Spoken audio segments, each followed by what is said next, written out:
Quand on compare à la Turquie au Cameroun, la Turquie n'a pas de ressources du tout. Par contre, Cameroun a des ressources énergétiques de sous-sol, sur-sol, la production, comment dire, la C'est-à-dire que végétation. potentiellement, le Cameroun a plus de ressources évidemment, que la Turquie. par exemple, nous, on est dépendant du point de vue énergétique de l'extérieur, à l'extérieur. On apporte plus de 70% de notre énergie de différentes sources, de différents pays. Donc, vu dans ce contexte-là, la Turquie, dans les années 70, a misé sur le fait de pouvoir mettre en valeur le seul potentiel qu'il avait. Oui. Donc, c'était quoi? Le tourisme. Parce que le tourisme, c'est une péninsule.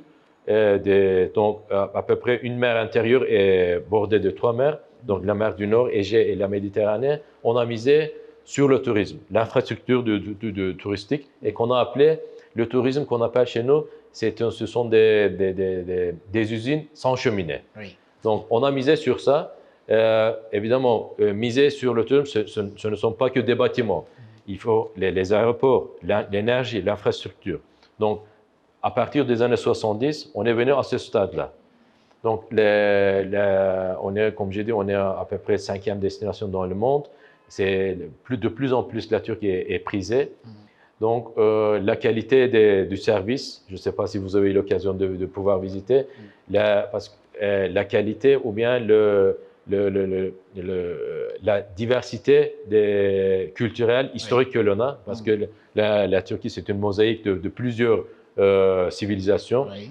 Donc, on essaie de mettre en valeur ce potentiel touristique du point de vue historique, culturel et évidemment de nature.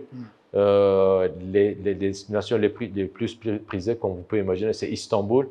En dehors de ça, la Méditerranée, les infrastructures qu'on a fait là-bas. Le tourisme de golf, c'est en exponentiel. Ah oui. On essaie parce que ça a une valeur ajoutée plus que les autres touristes. Le touriste venant pour le tourisme de golf. Et sur 12 mois, on a à peu près nos sites touristiques sont pleins parce que en été, c'est le tourisme à peu près conventionnel qu'on a. En dehors de cette saison estivale, on a ce qu'on appelle le tourisme de conférence et le tourisme de troisième âge. Oui.